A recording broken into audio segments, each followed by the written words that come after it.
welcome to another episode of Living Room Wisdom, where your story is your glory.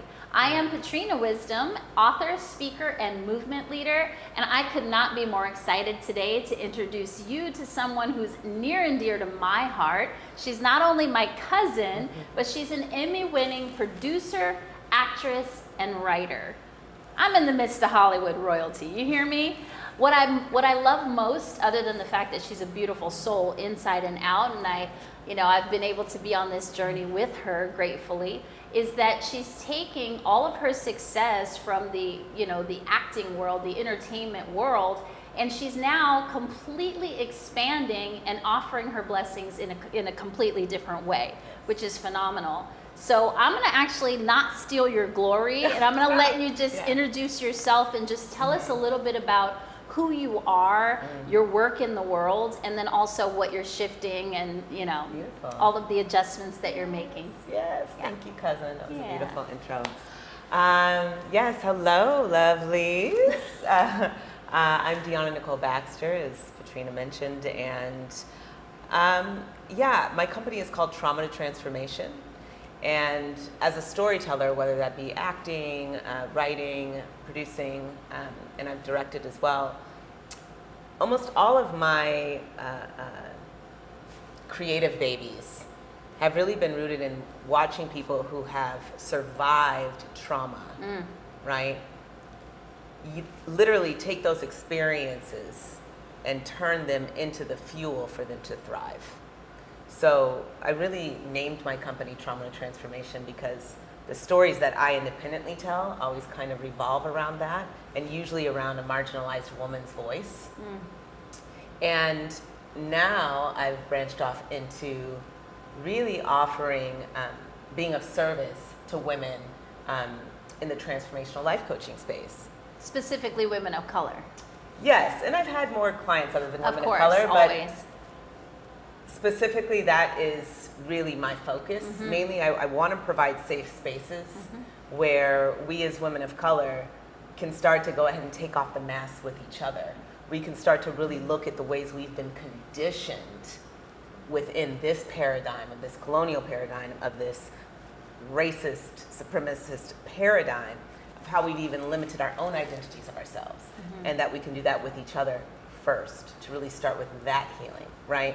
And then, there's spaces and times for other people to be included and involved. I'm all about inclusivity, but particularly with my group programs, it's women of color only. Yes. And that's brought up a lot for people. Oh, trust me, I know. And one of the things that I so admire about you and what you're doing right now is that fact. That you're taking a stand, you're very specific. It's like, these are the women that I'm serving. Everyone's welcome, but in this space, and I even saw one of your Facebook posts when you first launched your program, and it was like, no, honey, you're not invited to this space, to this table, right? And you know what I love about that is that I know that when we are unapologetically who we are, serving the people that we know we're here to serve, and we articulate that, it takes a strong woman to use your voice and really create those boundaries and uphold that people who are not meant to be in our lives fall off quick, and all the right people actually attract to us, and we end up living a better quality of life. So I'd love for you to speak to this, because I know it's been a journey. I have the inside scoop, y'all. So I know it's been a journey to get to this level of like self-esteem and worthiness, and girl, I know. Yeah. Hello. So just share, a little bit with the audience so that they understand the journey, because people see the shiny, charismatic, beautiful, Emmy-winning actress, but they don't see the struggle. Right. Like the journey that got me here, right? Ooh, where do I start with that? What From trauma to transformation, child. Okay, I'll give a brief journey. I think all of us go through many lives and deaths of identities. So I would say my first identity was that I was a single child raised by a single mother. She was working at Jack in the Box when she had me. Wow, I didn't know that. Yeah, barely had graduated high school. And, grew up Section 8 housing and poor. Right. And mind you, I had my grandparents, I had folks that loved me, I had folks that definitely cushioned that. I want to be very clear, right? But my identity of myself, had a lot of abandonment issues based on my relationship or lack of relationship with my father. Right. And then, you know, my mom was young when she had me, so I saw a lot. My mom was like my best friend, which, you know, is great at the time, but as a young girl growing up, I saw way too much. And at that time, my mother's self-esteem when it came to her own worth in relationship to men was very low. So I also, you know, the men that I saw in my space were very abusive, let's put it that way. So I would say just that first trauma, that and being sexually abused by a very close family church friend from the ages from 4 to 7. And that was actually came back as a repressed memory. I didn't remember that until like in my 30s, which was interesting, but I digress. So that initial trauma wound, the abandonment, the identity of lack, I'm poor, money doesn't grow on trees, we have to struggle, we hustle, the grind, all of those. Yep. Those were identities that were, yes, programmed and that I accepted, that hardening of that. So I would say that shifted. Let's see, I lost my virginity at 14, got pregnant at 15, had an abortion. I think that's important to talk about these days with the colonization of women's bodies that is happening in this country again. And then after that, ended up at Duke University. So a lot of my ways of coping with the limitations that I perceived in my life was appeasing my grandparents. My granddaddy specifically, that was the one male figure in my life who was my rock and who I really wanted to please. And for me, the people pleasing came through, and my worth came through being a straight A student. Right. Right? Meanwhile, I was smoking weed, drinking, and smoking at age 12, right? That trauma was operating itself out in different ways, but I was getting them A's. Right. Right? So getting to Duke was a big thing for me. It was, you know, all of my worth was in my academics, right? And then coming through that, oh God, yeah, we'll skip over that part a little bit. Duke was a whole nother story. But coming through that and really wanting, I was an artist the whole time. Yep. I wanted to act. I was acting at Duke. I would put together my own like monologues and audition for the plays there in the drama school, what have you. And they'd be like, who's this girl doing this? Where's that from? That's not from a play. You know, whatever. I wanted to act. And my family was like, are you crazy? It's a pipe dream. Right. You don't do that. Right. Honestly, you were a big influence in really being the living example of someone who was creative, who was free-spirited. You know, I remember seeing you in New York and just, you know, we're not that far apart in age, but at that time it was far apart in age, right? It seemed like it was like, oh, Patrina's amazing cousin, she's in New York City and she's free and she's just so powerful and artistic, you know. So you were actually a very big influence in knowing that's possible, right? But it wasn't until, I would say I graduated from Duke, and instead of moving forward with my scholarship, I moved up to New York City and said, I'm gonna act. Yeah. And then a whole nother level of trauma opened up. Because the entertainment industry, right? And, you know, there's something that often happens with women that have been survivors of sexual abuse and assault, is that you're more susceptible to predators. And oftentimes you'll start repeating the trauma. Exactly. Right? It's familiar. It's familiar. Even if it's like familiar the discomfort. Danger, it's familiar. But our coping mechanisms know how to handle those situations. Our nervous system, exactly. Right? It's like, this is familiar. Sick. It's a sickness. No, it is. So, you know, my own lack of self-love was expressed through a lot of drinking, a lot of things. I mean, my first manager in New York City molested me. I mean, there was, it was just, it's so, and still is, and a lot of things have changed, Me Too movement, blah, blah, blah, blah, blah, blah. But, you know, and that was acceptable in that business. So it's just part of it. You want to make it in this business, honey, you're replaceable. There's a reason that they have the term casting couch. There's a reason, exactly. Right. And I will say that for me, it was never that. Like, I wasn't someone, I remember my grandma had asked me, when I chose to do the acting, she looked at me, she said, will you do anything for this? And I said, no. She was like, right answer. I was like, come on now, y'all raised me better than that, right? Yeah. And you're still susceptible to predators. Right. So a lot of my own repressed trauma was coming out as drinking, and and I'm working as a cocktail waitress. Cocktail, you're tailing cock. I mean, there's just so much. That's what it is. Right. It's, women's bodies have been, for thousands of years, we've been taught that our bodies are in service to other. Right. And that other is usually men, right? And so I had a lot of rage, I had a lot of things coming up, and at the time that was showing up in a lot of self-destructive patterns. And there was one night that I don't remember. Last thing I remember, I was dancing on a table. Yeah. It was probably like, I don't know, 6 in the morning and an after hours, because I had worked that night, which meant I got off at 5. And that's the last thing I remember. Next thing I remember, I was waking up by myself in my apartment, but my pants were off, panties off, and my face hurt. Like, I was just, I just remember, and I couldn't open my mouth. And I was like, what? I didn't know what happened to me. I get up and I look in the mirror, and my whole lip split open, half my tooth gone. It looked like I just got clocked in the face. Oh my gosh. To this day, I don't know what happened to me.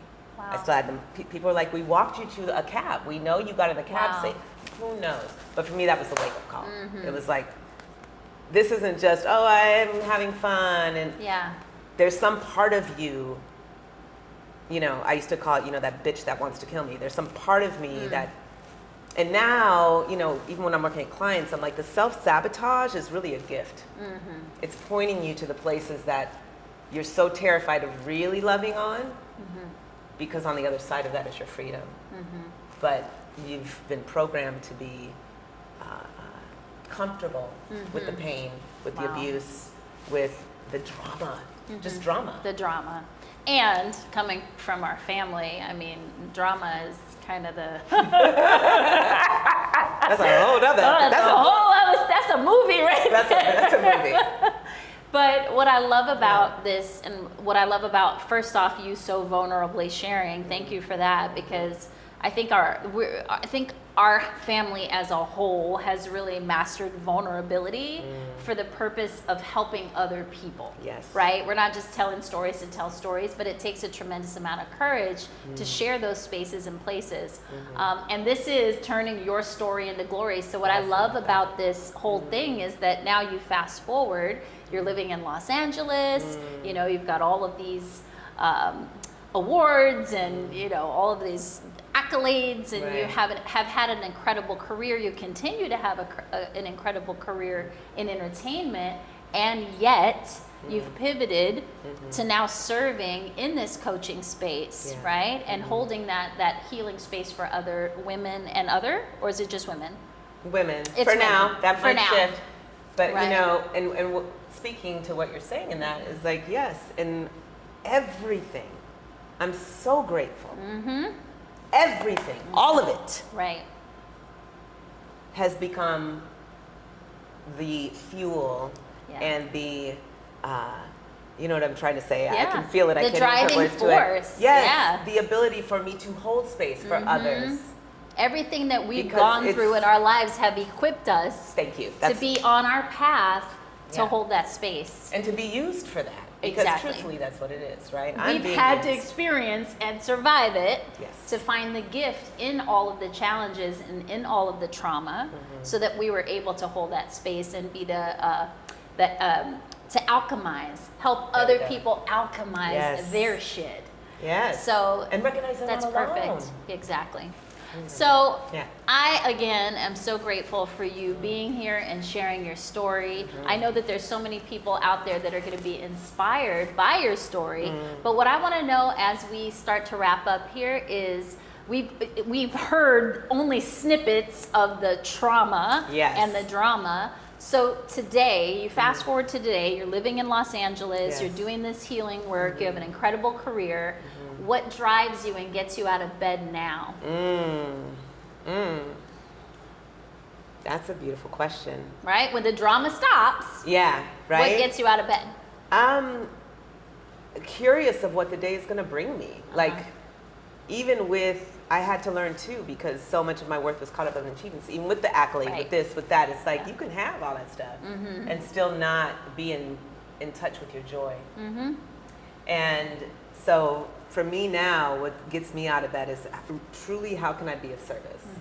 How can I show up today where I'm getting out of the way so that I can be used by Spirit, God, Allah, Buddha, it, Source, whatever you want to call it. Right.